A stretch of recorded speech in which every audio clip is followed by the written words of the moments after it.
मेरे प्यारे दोस्तों, कराची पाकिस्तान ड्रामा इंडस्ट्री की मारूफ अदाकारा फातिमा आफंदी ने इंकशाफ किया कि उन्होंने अपने शोहर को दूसरी शादी की इजाज़त इसलिए दे रखी है क्योंकि उन्हें मालूम है कि कन्वर अरसलान ये कदम नहीं उठाएंगे।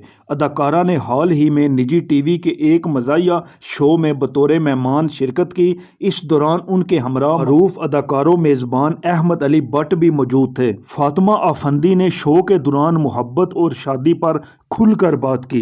अदाकारा ने कहा कि इंसान सोशल एनिमल है, एक इंसान को दूसरे इंसान की ज़रूरत पड़ती है। उन्होंने शो के दौरान मर्दों की 2 शादियों से मुतल्लक मौजू पर कहा कि मुझे अपने वाले का पता है उसने दूसरी शादी नहीं करनी, इसलिए मैंने कन्वर को इजाज़त दे रखी है। अदाकारा ने कहा कि इंसान को जिस चीज़ से जितना दूर रखा जाता है उस चीज़ में उसका तजस्सुस उतना ही बढ़ जाता है। मर्द को समाजी जानवर कहा जाता है, उसे हर वक्त मोहब्बत के लिए कोई ना कोई चाहिए होता है, इसलिए मैंने अपने शोहर को दूसरी शादी की इजाज़त दे रखी है। ये कहना है अदाकारा फातिमा आफंदी का, जिन्होंने अहमद अली भट्ट के प्रोग्राम में शिरकत करते हुए दूसरी शादी के मौजू पर खुल के गुफ्तगू की।